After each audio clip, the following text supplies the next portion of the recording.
గత కాలమంతయు మనలను సురక్షితముగా కాపాడి నేటి దిన ఈ మధ్యాహ్నకాల సమయంలోనికి మనలందరినీ కూడా సజీవులుగా తన మందిరములోనికి నడిపించిన వీటిని బట్టి మొదటిగా దేవునికి స్తోత్రములు అర్పిస్తూ మీ అందరికీ నా హృదయపూర్వక వందనాలను తెలియజేస్తూ ఉన్నా.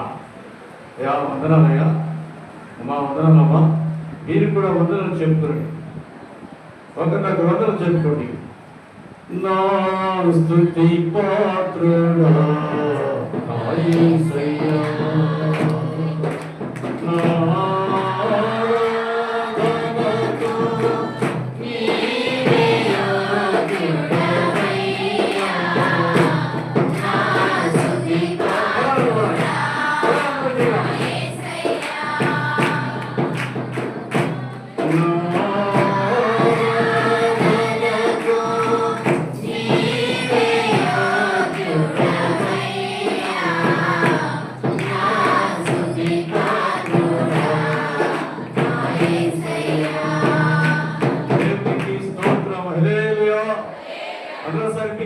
ఈ రెండు చేతులు పైకి ఎత్తి బిగ్గా చెప్పాలి, హల్లెలూయా హల్లెలూయా.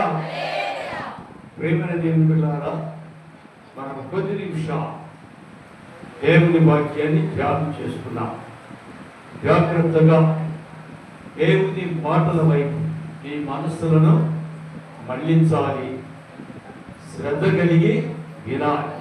గుర్తుపెట్టుకోండి ప్రేమైన దేవుని బిడ్డలారా, ఈ చదువుబడినటువంటి లేఖన భాగములలో ప్రాముఖ్యమైనటువంటి జ్ఞాన వాక్య అంశం ఏమిటని పరిశీలన చేస్తే చూడండి, మానవునిలో చెడిపోయినటువంటి మనస్సు అంటే మనలో చెడిపోయినటువంటి మనస్సుని దేవునిలో రూపాంతరము పొందుగా, దేవుని చేత రూపాంతరము పొందుగా అంటే మనస్సు తిరిగి కట్టబడుగా. గుర్తుపెట్టుకోండి, అంటే మనలో చెడిపోయినటువంటి మనసు, మన బ్రతుకు చెడిపోయింది కదా, మన బ్రతుకు చెడిపోయినటువంటి బ్రతుకును తిరిగి కట్టుటట్టు దేవునిలో రూపాంతరం అంటే దేవునిలో జీవించినట్లయితే నీవు రూపాంతరాన్ని పొందుకుంటావు. ఇది ప్రాముఖ్యమైనటువంటి జ్ఞాన వాక్య అంశం. గుర్తుపెట్టుకోండి. చాలా మంది కూడా జాగ్రత్తగా ఆలోచించండి. తమ జీవితాలలో దేవుని తెలియక ముందు, తమ జీవితం దేవుని తెలియక ముందు లేదా తెలిసిన తర్వాత అయినా, దేవుని తెలిసిన తర్వాత అయినా చాలా మంది కూడా దేవునికి దూరస్తులుగా ఏమంటే అయిష్టులుగా జీవిస్తూ ఉంటారు.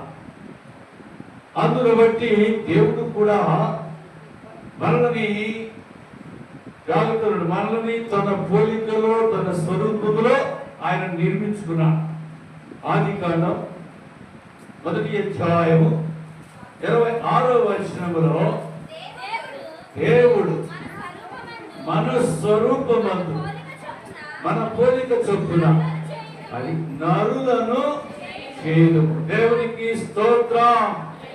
నరులను చేయదు అంటే మనలో దేవుని పోలిక, దేవుని స్వరూపము మనలో ఉంది. గుర్తుపెట్టుకోవాలి. చాలా మంది దీనిని తెలియదు. మనం ఎలా ఉన్నాం, అలా ఉన్నాం, రండి మనం మంచిగా ఉన్నామా లేదా, లేకపోతే చెడుగా ఉన్నామా లేదా, లేకపోతే మన ఆకారం బాగుందా లేదా, మనం అందంగా ఉన్నాము లేదా, లేకపోతే అనేటువంటి రీతిలో అనుకుంటామే. కానీ నీలో నీవు ఎటువంటి వ్యక్తివైనా, నీవు నల్లగా ఉన్నా, తెల్లగా ఉన్నా, అంటే పసుపుగా ఉన్నా, ఎరుపుగా ఉన్నా, నీకు ముక్కు లేకపోయినా, చెవులు లేకపోయినా, కాళ్ళు లేకపోయినా, నీలో ఏమని చెప్పండి, దేవుని యొక్క పోలిక, దేవుని యొక్క స్వరూపం. గుర్తుపెట్టుకోవాలి. అందుకనే దేవుని స్వరూపంలో ఉన్నటువంటి మనం ఏం చేసామంటే పడిపోయాం. ఎక్కడ పడిపోయాం చెప్పండి, మనం ఎక్కడ పడిపోయాం అంటే ఎక్కడ ఏదేను తోటలో పడిపోయాం. దేవుని పోలిక దేవుని స్వరూపంలో సృజించినటువంటి మనము ఎక్కడ పడిపోయి ఏదైనా తోటలో పడిపోయాం. ఎందుకంటే ఆది దంపతులైనటువంటి ఆదాము అవ్వలు వారు దేవుని పోలిక దేవుని స్వరూపంలో తయారు చేయబడినటువంటి ఆ బిడ్డలు దేవుని మాటను అతిక్రమించి అక్కడ ఏమైనా చెప్పేవారు పడిపోయారు.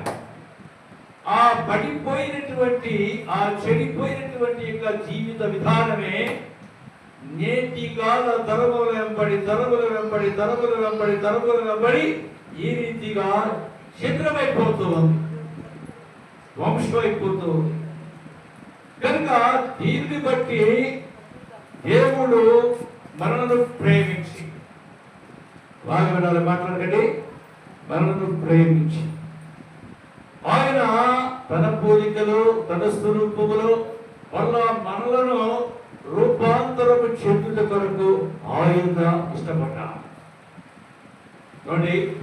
ఒక రోజున యేసు క్రీస్తు తన శిష్యులని పేతురుని యోహానుని యాకోబుని వెంట పెట్టుకుని ఎత్తైనటువంటి కొండ మీదకి వెళ్ళాడు. వెళ్ళిన తర్వాత చూడండి, మత్తయి సువార్త 17వ అధ్యాయంలో 1-2 వచనాలు వ్రాయబడినటువంటి యొక్క దేవుని వాక్యం. వెళ్ళిన తర్వాత జరిగిన పరిస్థితి ఏంటంటే ప్రేమికులారా, ఆయన అక్కడ వారిని ఆ కొండ మీద నిలవబెట్టి ఆయన కొంత దూరం వెళ్ళి వారికి ఎదురుగా వెళ్ళి ఏం చేశాడు? ఆయన రూపాంతరము చెందటువంటి దాని అర్థం ఏంటంటే ఆయన గుణాకారం ఏది? మానవాకారం. మనాకారం మన స్వరూపమే, మన పోలికే. అయితే జరిగినటువంటి యొక్క సన్నివేశం ఏంటంటే ఆయన కొండ మీద రూపాంతరం చెందంటే ఆ శరీరం ఏమని చెప్పండి, రూపాంతరం అంటే ఐదో భాషలో కూడా దీని ఏమంటారు? విశ్వరూపము అంట. విశ్వరూపం అంటే ప్రపంచం అంతటా కనిపించేటటువంటి ఆకారం. యేసు క్రీస్తు కూడా అలా రూపాంతరం అంటే తన దేహాన్ని ఏం చేశాడుగా రూపాంతరం అంటే ఆ చిన్న దేహమే, ఆ మానవ దేహమే 6 అడుగుల 7 అడుగుల దేహం నుంచి ఆయన ఎంతో చెప్పాడు, ఆకాశము తప్పి వెళ్ళిపోయాడు. ఆ రూపం ఇలా ఇప్పుడు నేనున్నాను, ఇక్కడ నేను ఎలాగే ఉన్నాను మీ ఎదురుగా. ఇప్పుడు ఎదురుకున్నట్టు నేనేం చేస్తుంటే నేను నా ఆకారం అంతా వెళ్ళిపోతుంది పైకి. వెళ్ళిపోయేసరికి నేను ఇలాగా చూసేసరికి అరే భాస్కర్ ఏంటా బాబు ఇలాగ ఉన్నారేంటా, ఏంటి భాస్కర్ ఏంటి ఇట్లా ఈ రూపం చేసిందని అనుకుంటా. అదే రూపాంతరపు యొక్క బలము అని దేవుడు మన శిష్యుల ఎదుట రూపాంతరము చెందినటువంటి స్థితి. అదే రీతిలో నీవు కూడా రూపాంతరము చెందా. నువ్వు ఎలా చెందగలవు? ఏ రీతిలో రూపాంతరాన్ని పొందుకుంటా? ఆయనంటే దేవుడు కనుక ఆ శిష్యుల ఎదుట తన ఆకారాన్ని మార్చుకున్నా. ఆకారాన్ని మార్చుకున్న తర్వాత వారు ఆశ్చర్యపోయా. ఎందుకు ఈ రీతిగా వాక్యాన్ని తన నోట పలికించాడు అంటే రోమీయులు పూర్తిగా విగ్రహారాధికులు.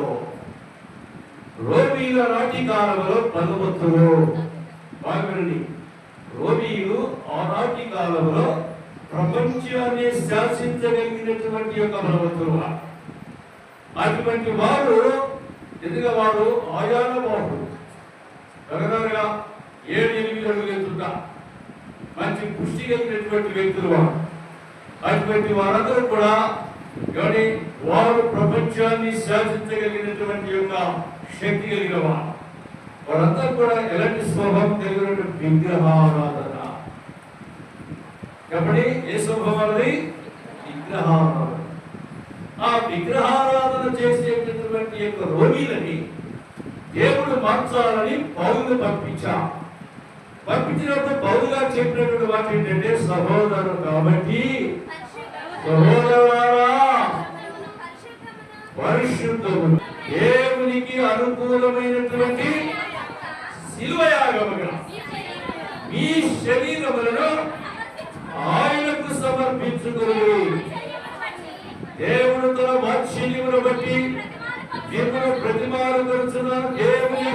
వాక్యం బట్టి అనగా దేవుని యొక్క ప్రేమను బట్టి మిమ్మలను నేను ప్రతిమాలు కొలుచున్నాను. ప్రేమరా సేవకుడు తన సేవా విధానంలో తన బోధన విధానంలో ప్రతిమలాడుతున్నాడు. అమ్మా రేమా రే ప్రార్థన అమ్మ గురించి పాట పాడరా, అమ్మా వాక్యం చదువురా, అమ్మా ప్రార్థన చేయండి, అమ్మా నన్ను పరిచయం చేయండి. సేవకుడు మిమ్మల్ని నేను సేవకుడైన నేను మిమ్మల్ని ఏం చేస్తున్నాను? ప్రతిపాదిస్తున్నాను. కారణం ఎందుకని ప్రతిపాదన అంటే మీ శరీరం ఎవరు చెప్పండి? ఎవరు మీ శరీరం పెడిది? దేవునికి లోబడినటువంటి శరీరం, దేవుని మాటలను అంగీకరించినటువంటి మనస్సుని. అందుకనే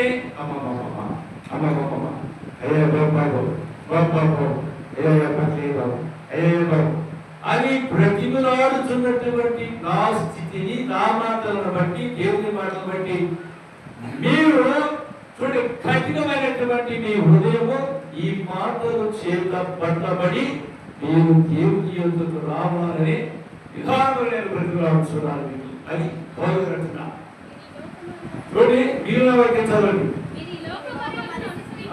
మీరు లోక మర్యాదలను అనుసరింపగా చదవండి, అనుకూలమైన సంపూర్ణమైనటువంటి దేవుని చిత్తమేదో పరీక్షించుకొని నూతన వదినట్లుగా రూపాంతరము చెందుడే. మీ మనస్సు మారి దేవుని ఎదుట పరిశుద్ధతగా ఉండడం కొరకు మీరేం చెప్పాలి? రూపాంతరం అంటే ఈ బ్రతుకులను దేవునికి సమర్పించుకోవాలి.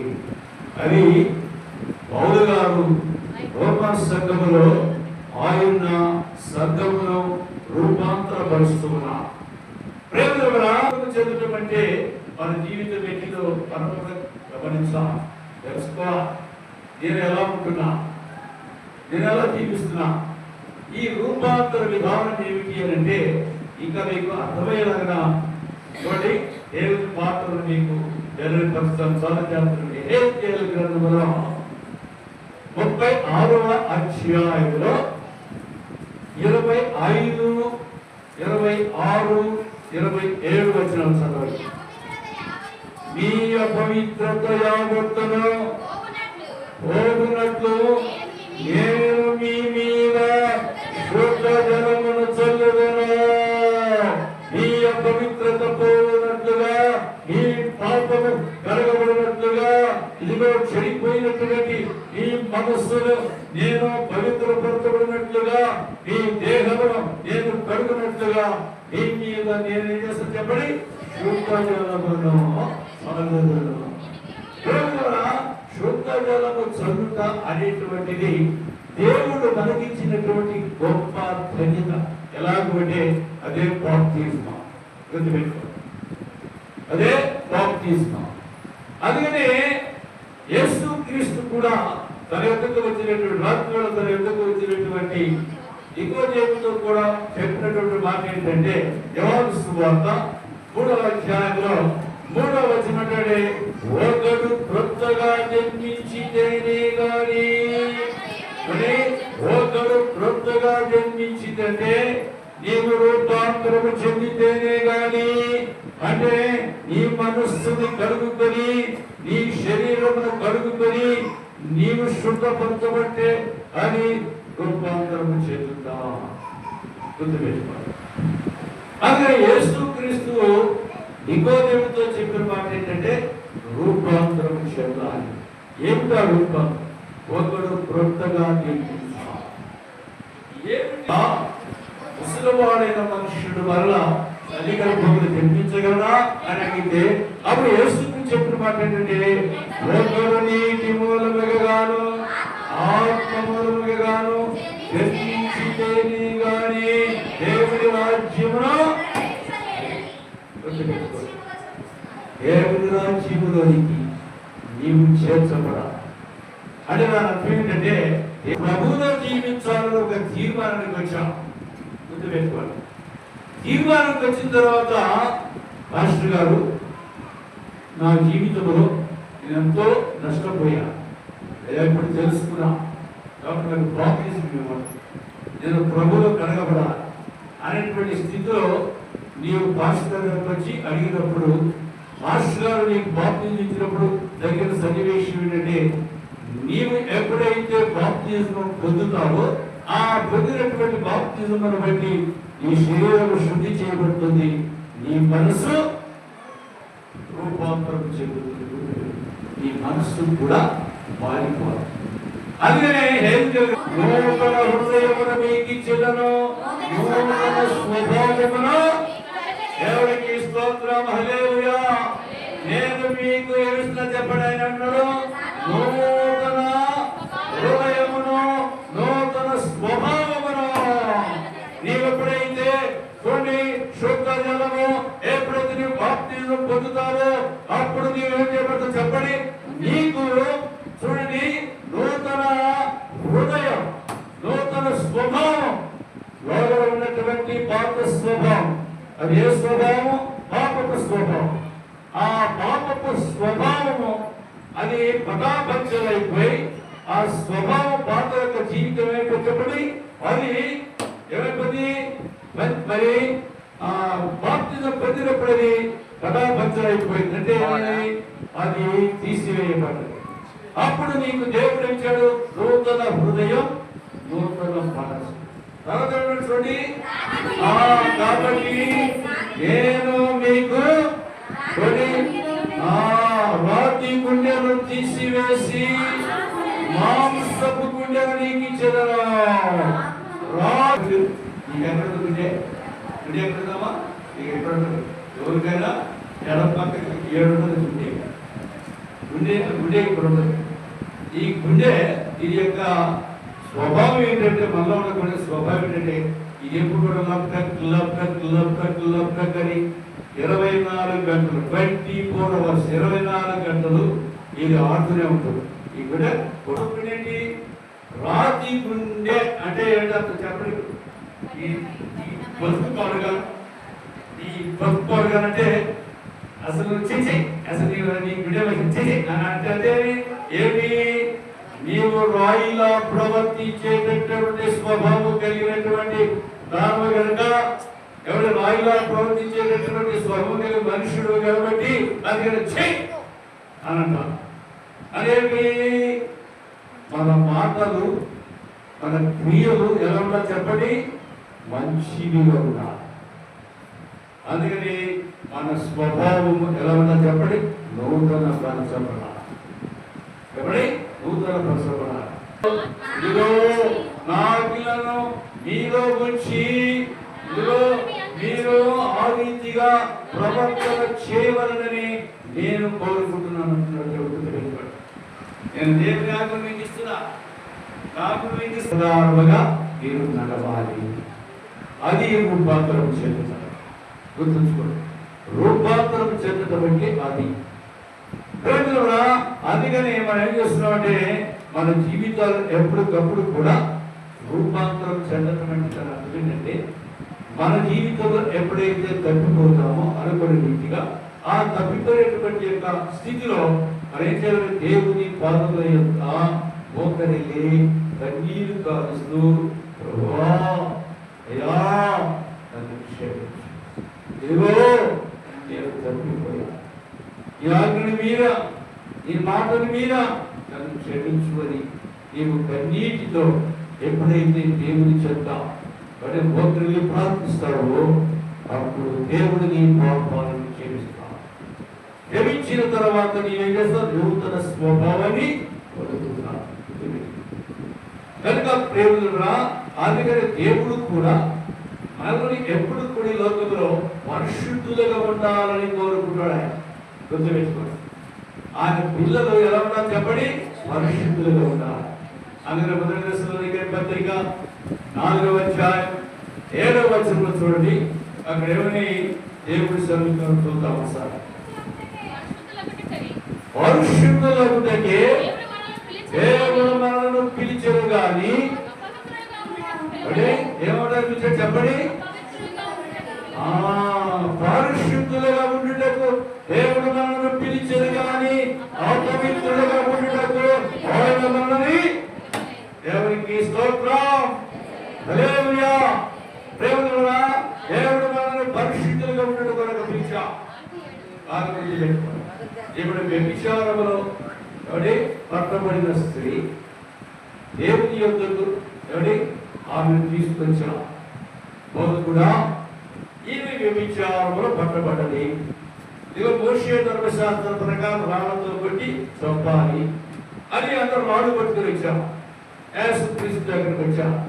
ఇప్పుడు చంపాలా వద్దా అని అడిగి అప్పుడు యేసుక్రీస్తు చెప్పండి. మీరు ఇది విన్నటువంటి చాలా చాలా విన్నటువంటి వాక్యమే. ఎవరైనా మీలో ఎవరైనా పాపము లేని వాడు మొదట రాయి విసరని అన్నా. ప్రేమలుగా ఎవరు కూడా రాయి విసరలేకపోయా. అందరూ రాడు అక్కడ పడేసి ఎవరికి వారు జారుకున్నా వెళ్ళిపోయా. ఆ స్త్రీ ప్రేమలో సిద్ధమైనటువంటి బ్రతుకు, రోగకరమైనటువంటి బ్రతుకు, అనేకుల చేత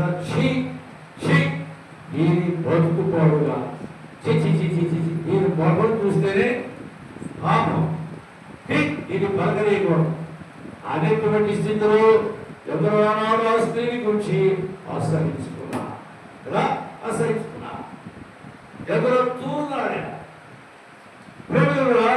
అటువంటి స్త్రీ నిద్రమైనటువంటి పాడైపోయినటువంటి తన జీవితంలో ఆ స్త్రీ ఏం బతుకుంది చెప్పడా? ఏం బతుకుందండి? ఏం బతుకుందని చెప్పండి. అప్పుడు యేసుక్రీస్తు మాట్లాడి ఏమడిగారు చెప్పండి. మీరు అమ్మా ఎవరు నిన్ను శిక్షింపలేదా అని అడిగారు. మా మధ్యలో చెప్పండి, మధ్యలో చెప్పండి. అమ్మా ఎవరు నిన్ను శిక్షింపలేదా అని అడిగారు. లేదు ప్రభువా. అయితే ఎవరైనా చెప్పడైనా లేదు కూడా. దేవునికి స్తోత్రం. నేను కూడా నేను శిక్షింపను, కానీ ఇక పాపం చేయకు. ఎవరైనా చెప్పడమ్మా మీరు ఇవన్నీ ఎవరైనా చెప్పండి. ఆయన ఎవరైనా చెప్పండి. అమ్మా ఇక నీ తోట పాపము చేయకు. ప్రేమలో ఆ వ్యభిచారములో ఎవరి దిగజారిపోయినటువంటి వ్యభిచారములో అనేకుల చేత అని అనిపించుకున్నటువంటి కొన్ని సమాజంలో వెలువైనటువంటి రీతిగా జీవించినటువంటి ఆ స్త్రీ యొక్క బ్రతుకు చెప్పండి. ఏం చెప్పండి? చెప్పండి. రూపాంతరం చేయండి. బ్రతుకు ఏమైనా చెప్పండి. రూపాంతరం చేయండి. మరలా తిరిగి సమాజంలో ఆ సహోదరిని దేవుని నిలవగించా. దేవుని నిలవగించా. ఈరోజు కూడా ఒకవేళ నీవు నీ జీవితంలో పడిపోతే, ఇప్పుడే దేవుని వాక్యం వినడాన్ని బట్టి ఒకవేళ నీ జీవితం భ్రష్టమై ఉంటే, దేవుని సన్నిధిలో నీవు మొదలు ప్రార్థన చేయి. దేవుని మనోకిస్తాం. ఇంక మీ అని దేవుని యొక్క పిలుపు, దేవుని యొక్క కొన్ని మరి అది ఎలా ఓదార్చాడు. ఇక మీదట కనుక ఇక మీదట పాపము చేయమంటే ఇక ఆ స్త్రీ వల్ల పాపం చేస్తుందా చెప్పండి. కానీ చేస్తుందా? చేయలేదా?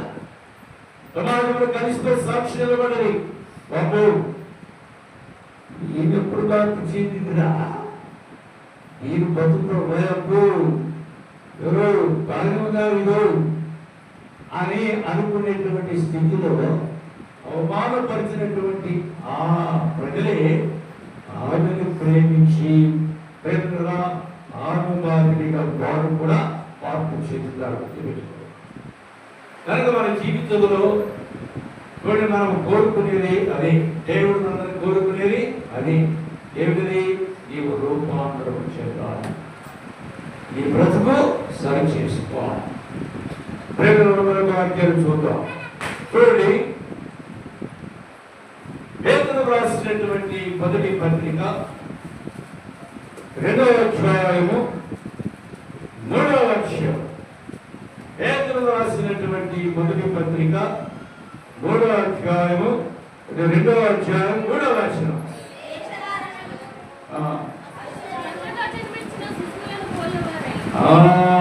చూడండి, అంతకుముందు పైకి వచ్చిన ఏమంటారంటే నీలో ఉన్నటువంటి వేషధారణయు, ఎవరి అసూయను, దుష్టత్వమును, కపటమును, వేషమును ఇవన్నింటినీ మానివేసి ఏమై చెప్పండి, నీలో ఎవరైనా కపటమున్నది, నీలో మోసమున్నది, నీలో ద్వేషమున్నది, నీలో అసూయమున్నది.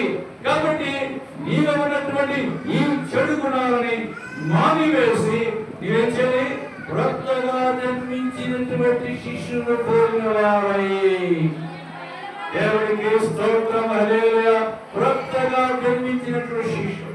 అమ్మా నేను చెప్పండి, ఈ కడుపులో నుంచి శిశువు బయటకు వస్తా. ఈ బయటకు వచ్చినటువంటి శిశువు ఎవరు చెప్పండి? కపట, వ్రాత, అసహ్యం, ఎవడే చెడు రక్తం. తెల్లవారినంట ఏమంటే చెప్పండి, పుట్టిన పెట్టిన చెప్పండి పెట్టినట రక్తం మైల, ఎవడే అంతా మైల, రోత.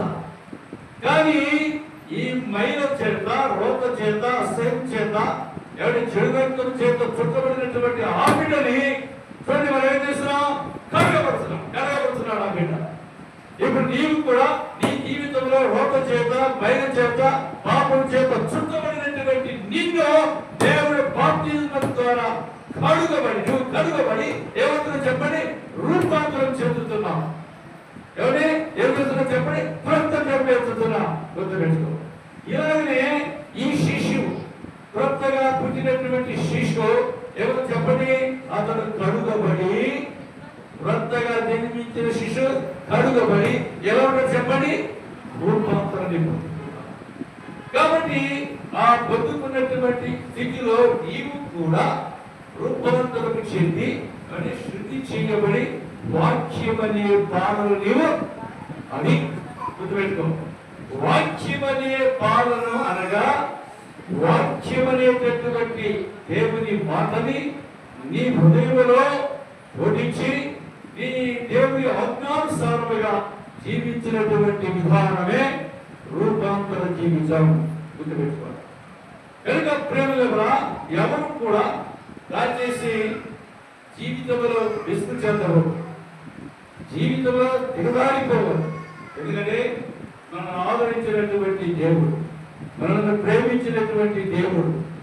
చూడండి, ఆయన తన దగ్గర నివాసములు విడిచిపెట్టి మనను రూపాంతరం చెందించడం కొరకు చూడండి, ఆయన మనల్ని తన రక్తము చేత కలిగి శుద్ధి చేయడం కొరకు ఆయన నీ నా పాపముల నిమిత్తము ఆ కలువరి శిలువలో ఏమో చెప్పండి బలైపోయాడు. ఇలా బలైపోయినటువంటి ఆ క్రీస్తు రక్తములో మనం ఏం చెప్పండి కడుగబడ్డాం. అందుకనే మొదటి యోహాను పత్రిక 1వ అధ్యాయంలో ఒకసారి చూడండి. 1 యోహాను పత్రిక 1వ అధ్యాయంలో 7వ వచనంలో చూడండి. అయితే ఆయన వెలుగులో ఉన్న ప్రకారము మనము వెలుగులో నడచేయాలా, మనము అన్యోన్య సహవాసము గలవారమైందుము. అప్పుడు ఆయన కుమారుడైనటువంటి యేసు రక్తము ప్రతి పాపము నుండి మనలను పవిత్రులుగా చేయను. యేసు రక్తము మనలను పవిత్రులుగా చేస్తుంది. అదే మన జీవితంలో రూపాంతరం. గుర్తుపెట్టుకోవాలి. కనుక దేవుని వాక్యం ఇచ్చినటువంటి ప్రియ సోదరుగా నీవు దేవుని రక్తములు కడుగబడ్డావా? ఎలా కడుగబడ్డావు? ఆ రక్తము నీ మీద చిందిగా, ఆ రక్తము నీ మీదకి వచ్చినా నువ్వు కడగబడ్డాయి కాబట్టి ఇప్పుడు ఆయన శిలువ మీద ఉన్నాడు. ఆయన శిలువలో తన ప్రాణాలు ఇప్పేటప్పుడు తన రక్తాన్ని కాల్చబడి కడుగుపడిపోయాడు. ఆ రక్తములు నీవు కడుగబడ్డావా? ఎలా కడుగబడ్డావు? ఏదో రక్తమేది రక్తం వచ్చిందా మన మీదకి? అంటే రక్తం వచ్చిందా ఈ మీదకి కనబడటానికి? వచ్చిందా? రాదా. కానీ బాగా వినండి, ఈ యొక్క పరమ ఏంటి అంటే ఆయన సిలువలో కాల్చినటువంటి ఆ రక్తము యావత్ ప్రపంచములో ఉన్నటువంటి సర్వ మానవులందరి మీద అది ప్రోక్షింపబడినటువంటి రక్తము, అది చిందింపబడినటువంటి రక్తం. కనుక ఏమిటి దీనికి సాదృశ్యం?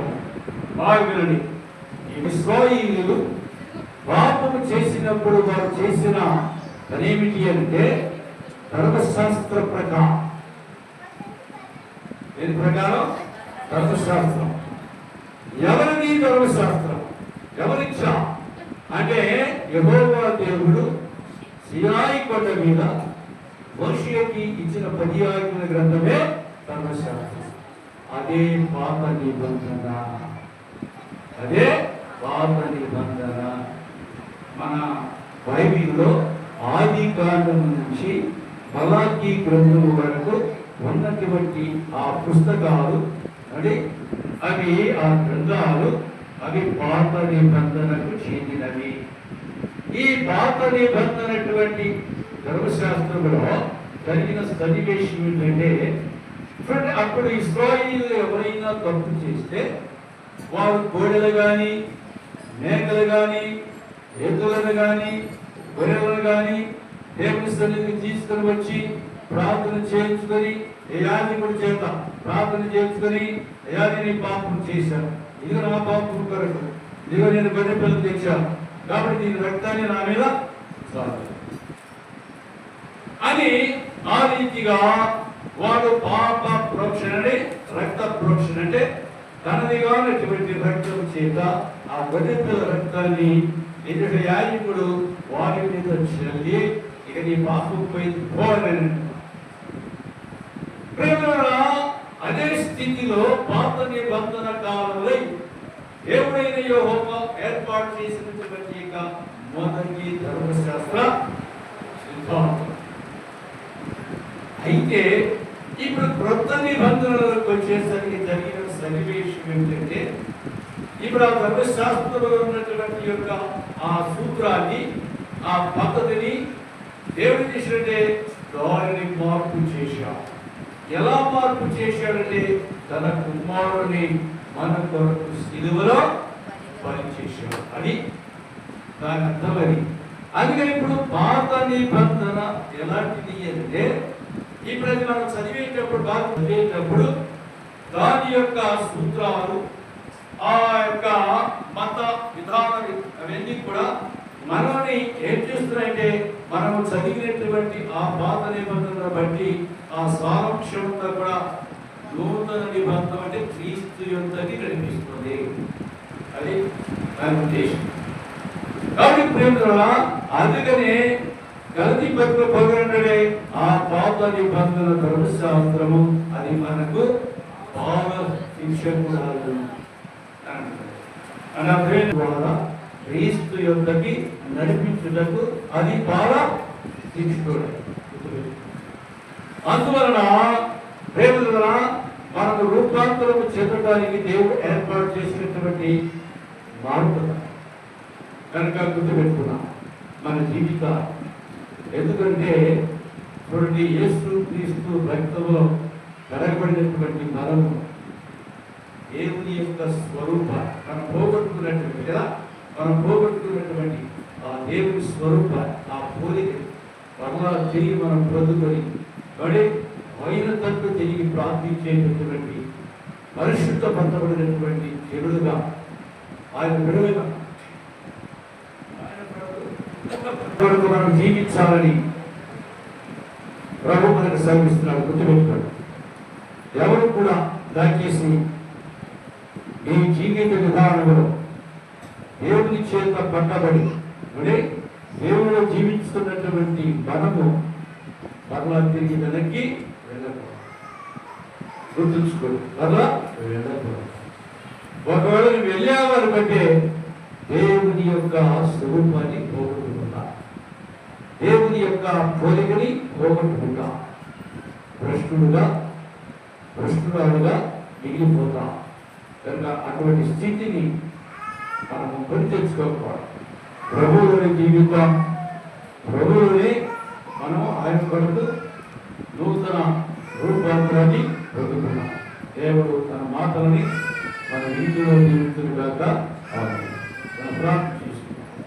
ప్రేమ కలిగిన మాత్రమే ఎంతబడిన వాక్యం ఆ హృదయాలను పట్టబడి ఫలించినట్లుగా సహాయం చేయమని యేసు క్రీస్తు నామమున అడిగి వేడుకొనుచున్నాను తండ్రి. ఆమేన్.